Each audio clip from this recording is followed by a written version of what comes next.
they've been reading ahead and they know where I'm going next. Matthew chapter 24. Take your Bibles, and that is the message that Jesus gives in the 24th and 25th chapter. We have so many people that like to speculate and try to figure out when Jesus is coming back. But I would just encourage you to listen to Jesus about His own coming. You can, get curious, and there's nothing wrong with being curious about the second coming. And I'm just trying to give you a little bit of caution. Be careful who you listen to about the second coming. There are some ideas, some erroneous ideas, some false teaching about Christ, and Jesus is going to deal with that in this text, in fact. Let me just put this on hold here because I want to show you something that Jesus is going to probably be referring to in the text. If you will, show that picture in about 30 years after Jesus was crucified. This was in Rome. I don't know if you can see that, but what that is Christians that are being hung on a cross after they've been tarred, and then they are lit on fire. And I don't think that there's too many Christians today that would continue in the faith if they knew that this is what awaits them. This isn't the go to your padded pew in your safe country church way of life. And I'm thankful for our way of life. I'm thankful for it. We are so blessed. These people lived in a city in Rome, one of the most wicked and lawless and filthy, sinful cities in the world at that time. Still is.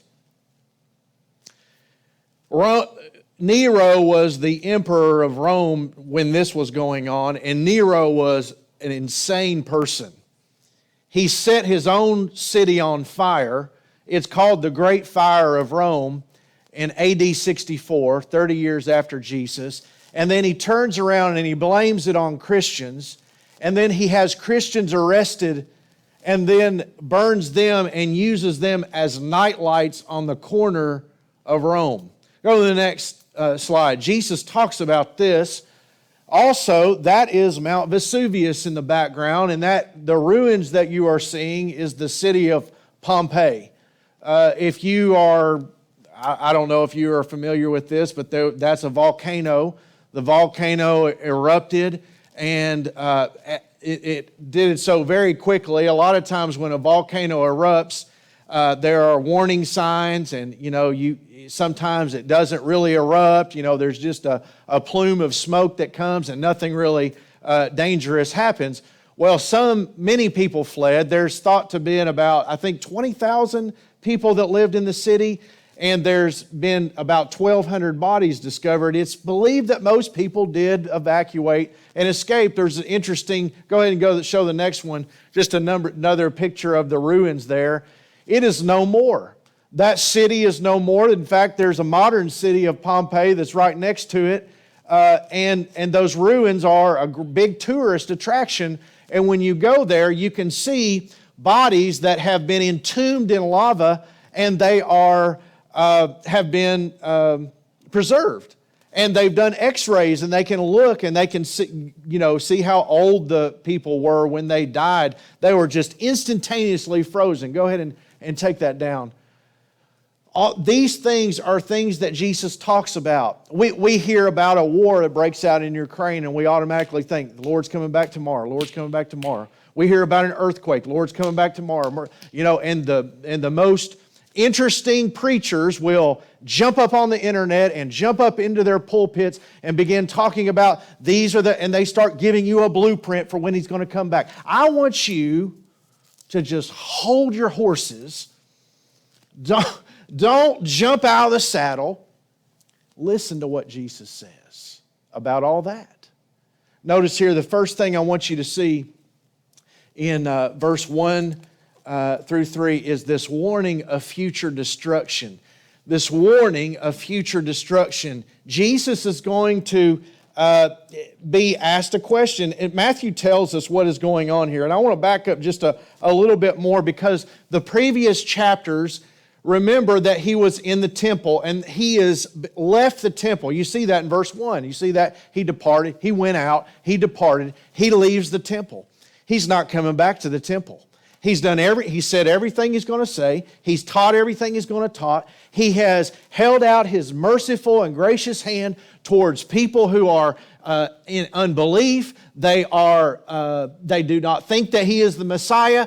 He has left. Jesus has abandoned the temple. He is leaving the temple. Now watch what happens as they walk away from the temple. It says his disciples come to him and want to point out the temple. Lord, look at that temple. Look how beautiful it is. Wow, it is just astonishing. We are amazed, and they are sincerely amazed, and as most people would be, at looking at the temple. The temple was one of the great wonders of the world. It was a magnificent piece of architecture. And so they are amazed at it, and they are just getting caught up in this temple thing and just, wow, this is so awesome. And Jesus said unto them, do you not see all these things?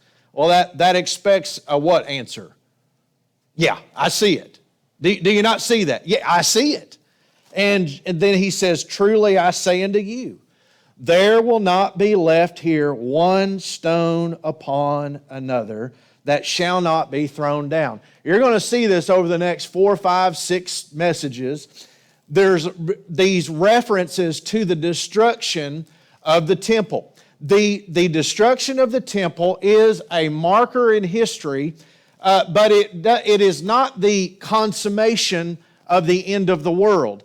But what they're going to put together is, look at what he says, and I'll get to it in just a minute. As he sat upon the Mount of Olives, and by the way, it was prophesied in Zechariah. Zechariah said that the Lord is going to stand on the Mount of Olives at the end of days. You see all of these little markers here of the end. The standing on the Mount of Olives, it's going to happen in the end. The destruction of the temple, it marks the end.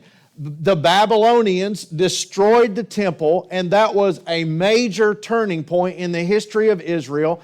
The Romans would destroy the temple in 70 AD, about 6 years after Nero did that. That volcano erupted in 79, and by the way, the siege of Jerusalem lasted 3.5 years.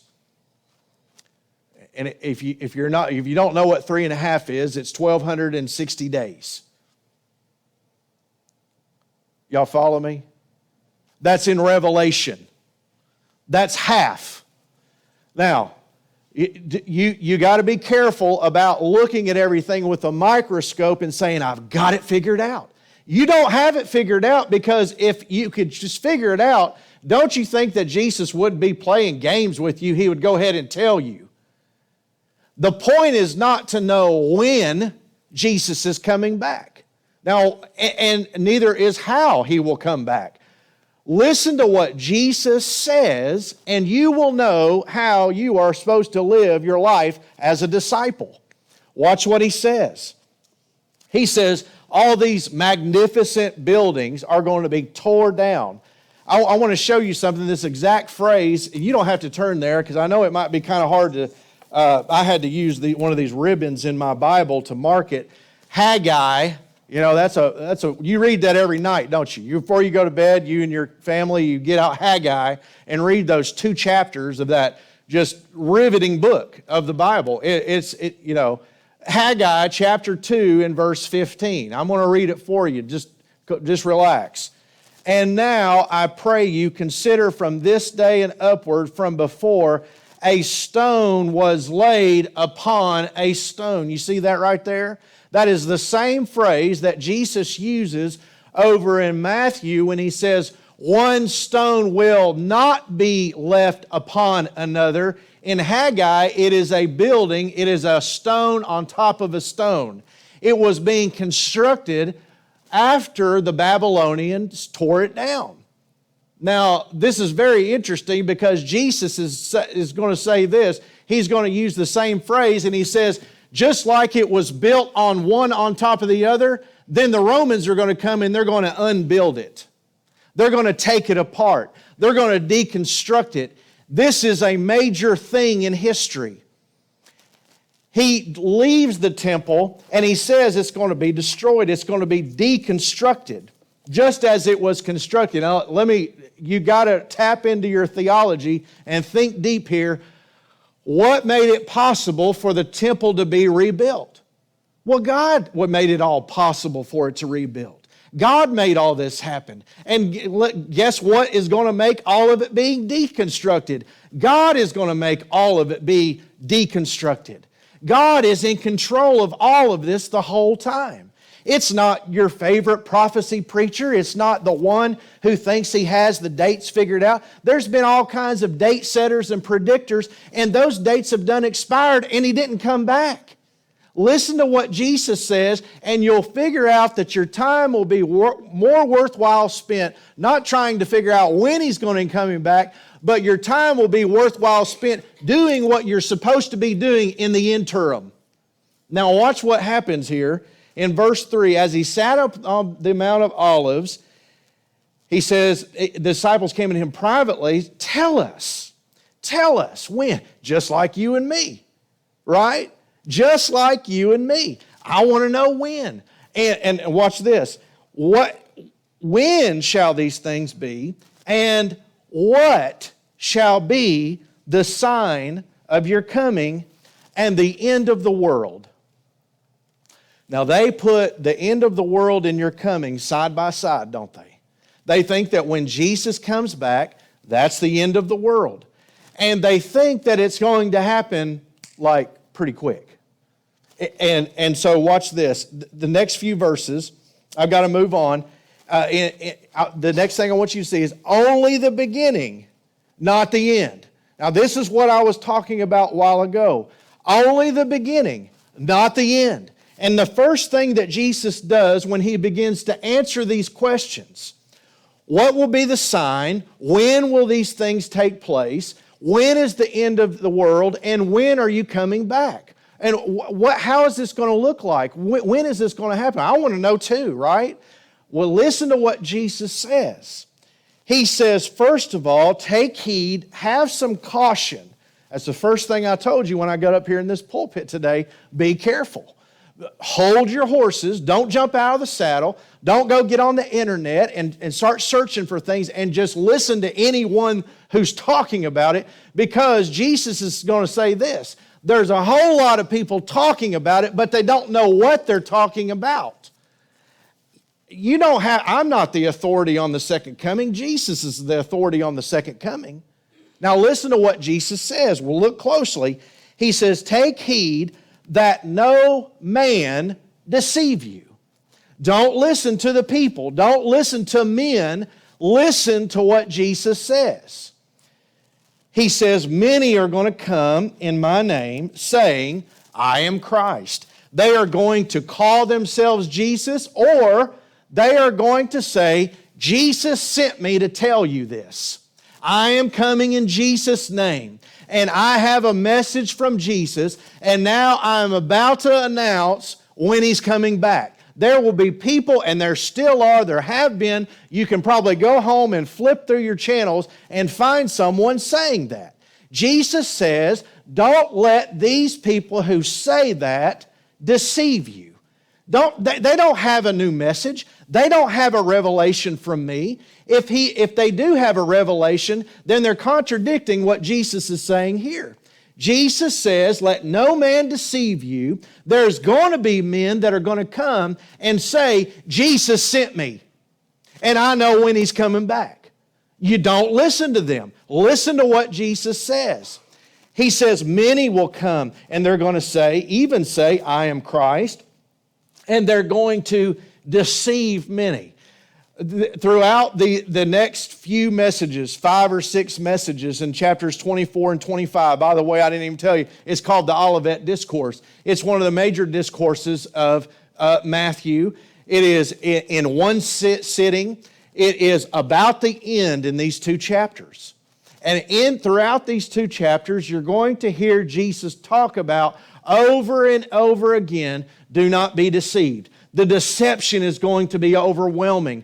Tonight, if you come back, you're going to hear about the abomination of desolation and the lawlessness that is going to pervade the world. There's going to be a delusion that's going to come over the world. Major deception is going to take place.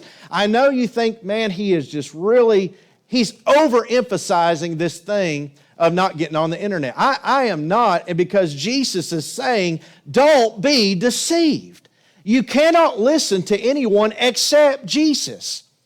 I'm just telling you, I'm standing here right before you today and before God. I don't have a new revelation to tell you when Jesus is coming back. The only thing I know is what Jesus says. And that's what I'm telling you to look at. What does Jesus say about His own coming? Now watch this. He says, and you shall hear of wars. Every time CNN or Fox or MSNBC or whatever favorite news channel you love says something about a war, the first thing we do is go get out, oh, this is prophecy, it's being fulfilled. Let me give you a news flash. Prophecy has been fulfilled all the time, way before the latest breaking news came out. Whether you know it or not, and I know it's interesting. I remember in the first Gulf War, 1990, it was one of the first wars that we had in a long time. One of the first interactions of combat that we had since there was a bombing of Libya a few years earlier. I think in 86, 87, there was a thing in Grenada. A few years before that, y'all remember these events? We had just had this thing in 1990, and we had all this modern technology. I remember some people saying, and bless their hearts, they didn't mean anything bad about it. They were looking in Ezekiel, and they were seeing these hornets, these images of hornets, and they were equating the hornets with F-14s. Guys, take a relax pill, okay? I'm gonna relax, okay? There have been wars, and there will be wars. And what does Jesus say about wars? What does He say? He says, you will hear of wars and rumors of wars. They had been hearing about wars in the first century when Jesus was saying this. The Roman Empire was always at war. It never ceased from being at war. And so they were hearing of these wars and rumors. And Jesus says, just relax. He says, I know some of you think I've gotten ahead of my skis here. Look at what Jesus says. See that you be not troubled. You see that? You're going to hear about wars. Wars are not denoting the end. Now, will there be a war in the end? Yeah, there will be a war in the end. But just because you hear about a war, don't think necessarily that it denotes the end. He says, don't be troubled. He says, relax. He says, just be at peace, trust God. Don't be troubled. Don't be taken, and here is what He is saying. Don't be taken off course from the mission that I am giving you. I am giving you a mission, but if you listen to all the false teachers out there and listen to all the panic that goes across the airways, Jesus knew we were going to have TV. He knew it. He knew about cable TV news networks that were going to come along, and people were going to live and die in their chair watching cable TV and feeding off of it 12 hours a day. Jesus knew you'd be sitting in that chair watching it all day long and having your head filled with what the pundits are saying. I'm going to give you some advice. Turn it off a little bit. Turn it off. Some of you nodding your head. You already figured that out. It's healthy. It's healthy to turn it off, and you know what you ought to do? Open up this book. Read this book. Instead of listening to lost people trying to fill your head with all kinds of dogma and all kinds of things of the world, they don't know what they're talking about. Listen to what Jesus says. He says you're going to hear about wars. You're going to hear about rumors of wars. Be not troubled. He said that over in John 14, didn't he? You know what I'm talking about. For all these things must come to pass. Look, but the end is not yet. That's not going to be the signal. It's not going to be wars. It's not going to be rumors of wars. Watch this. Nation will rise against nation, kingdom against kingdom, and there shall be, look, terrible things that happen. Famines. That's a result usually of war, isn't it? Wars usually cause famines, or the weather causes famines. Some kind of supply lines are cut off. There's people in the world that are being treated terribly every day. We don't know how good we have it. There are warlords in Africa who have cut off people, and they're trying to kill entire kinds of people, tribes of people, kill them off, kids, women, men, all of them. It's genocide. They're trying to do that, and they've been trying to do that. Hitler tried to kill all the Jews. That was a terrible thing. If you think, you talk about having alarms go off about the end of days when there's a Holocaust going on, that is an alarm that makes you think about the end of days. We've seen that come and we've seen that go. It's terrible.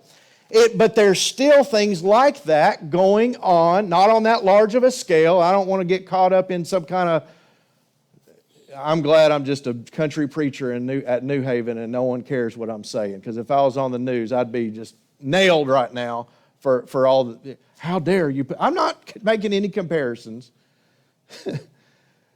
Pestilences. And look, earthquakes. You think a volcano made them think that the end of time might be coming? Yeah, things like that. And Jesus is saying, when you hear stuff like that, don't be troubled. And he says it again. All these are the beginning of sorrows. This is a word that's often used, birth pains. The earth is groaning from within itself. And as you know, you men who are fathers, and you were there with your wife as she was going through birth, you thought it was going to happen right then. I did. I thought my first child, I thought I would deliver it on the side of the road on the way to the hospital, right? You thought it was going to happen in the drive-thru at Wendy's. You thought while you're going out and getting something from Sonic, she was going to have had birth because you thought it was just imminent. It was going to happen right then. Hey, does it work that way?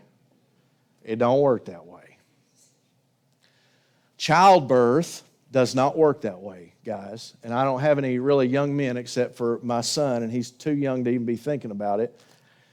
But if you're getting to that age to where you're thinking about having kids and you're going to have kids, let me give you just go ahead and get set in for a long haul. Bentley was born about 12:15 a.m., okay? And we had been dealing with that all day. I say we. You know what? She had been dealing with that all day. And from the early morning before that. Childbirth doesn't just happen like that. He said, now he's making this metaphor, this comparison. It's going to be a while. You're going to have what do you call them? Not a trimmer. Contraction. Not a trimmer. It's like a trimmer. A contraction. And it'll come and you'll think, oh boy, here it goes. Nope, it goes away. Things calm down. And then there'll be another contraction. You'll think, oh boy, here we go. And they start becoming closer together. He's saying, this is just the beginning of birth pains. The last thing I want to show you is this, the pursuit of truth. The pursuit of truth in verses 9 through 14. Well, it's been fun today, hasn't it? We've covered a lot of stuff. Biology, history, geography, the weather, what to watch on TV and what not, all this stuff. The pursuit. Let me tell you, it's a very important point, the pursuit, because it's going to require you to have a desire for the truth. If you don't buckle up and put your seatbelt on and get ready for a rough ride, you're going to bail out. And that's what Jesus is saying you don't want to do. And He's going to say it's going to get worse before the end. It's going to get bad. Notice these verses here in 9 through 14. Then shall they deliver you up to be afflicted. This is persecution. And shall kill you. That's martyrdom. That's what we just saw. Those Christians hanging on crosses. You will be killed. Your life will be in danger. You're going to bail? You're going to jump off? You're going to leave the faith? Are you going to abandon it? Some will. Some will. Watch. And you shall be hated of all nations for my name's sake.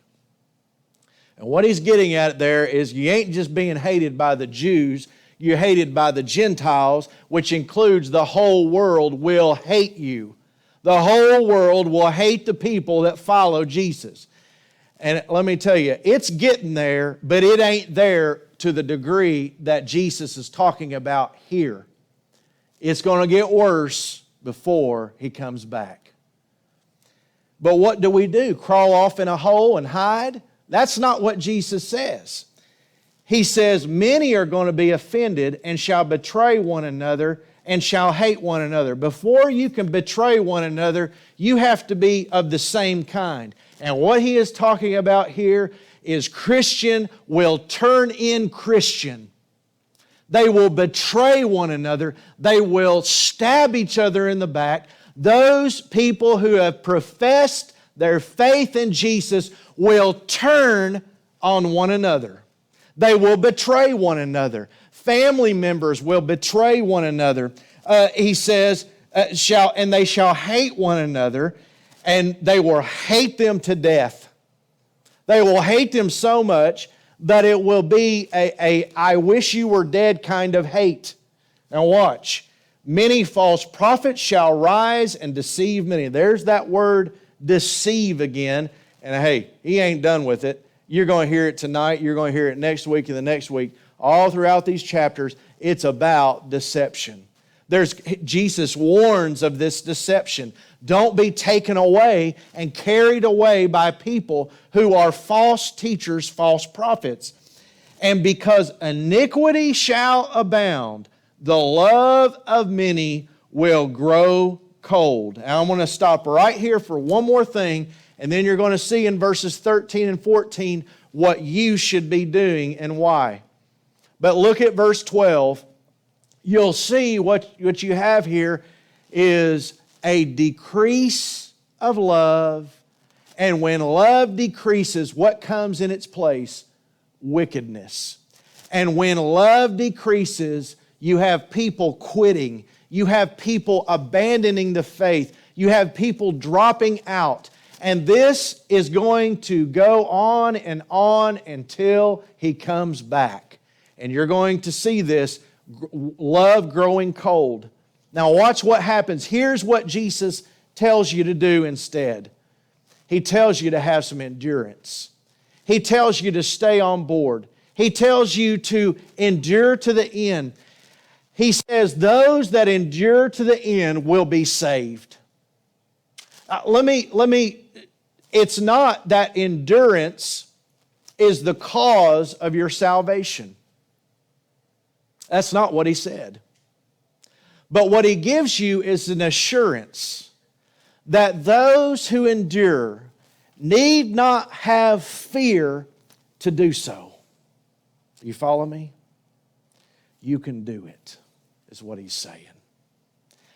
And guess what is waiting on you on the other side? Salvation. Is it going to be pretty? No. Is it going to be messy? It's going to be messy. It's going to be rough. It's going to be terrible. But He says this, you need to endure. That's who you are. People who are saved will endure. And you can rest assured that, yeah, I had to go through the fire and I had to go through some hard things, but what's waiting on me is salvation. Notice what he says in this last verse, very important. This gospel of the kingdom shall be preached. You want to know when the end's going to come? If there's an answer to it, verse 14's got a little hint. Does it nail it down to a day and a time and a date? No, it doesn't. But it says this, the gospel will be preached in all the world for a witness unto all nations. And then what? And then the end will come. The wars, it's funny, isn't it, what we get excited about? The wars, the earthquakes, the famines, all the signs that are not signs at all. But the true sign is this, the gospel, the message about Jesus. When the gospel is preached to the whole world, Jesus says, the end shall come.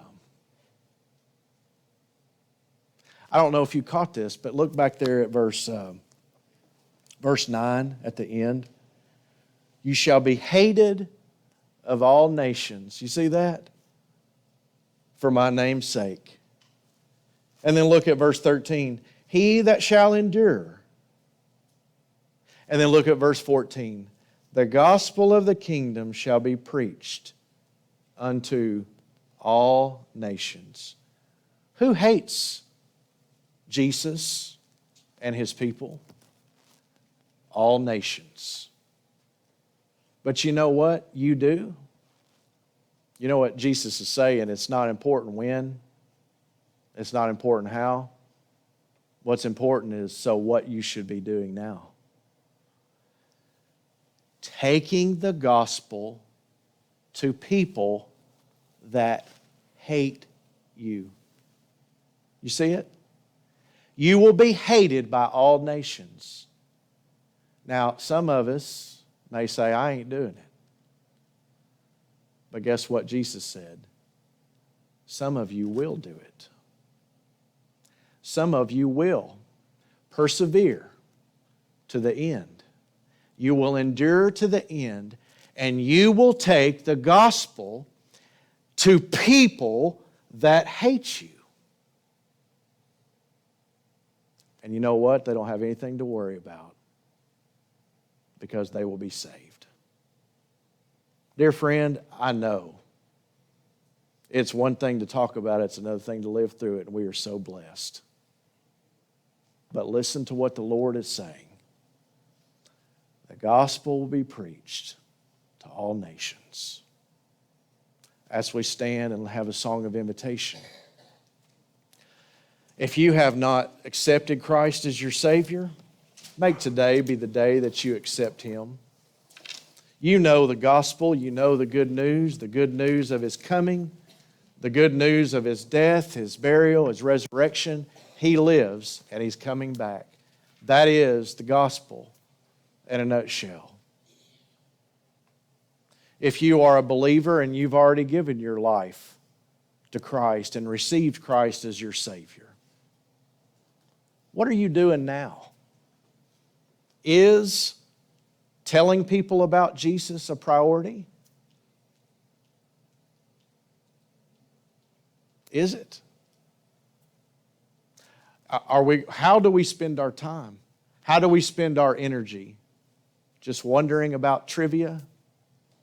Or are you serious about spreading the word about Jesus to others?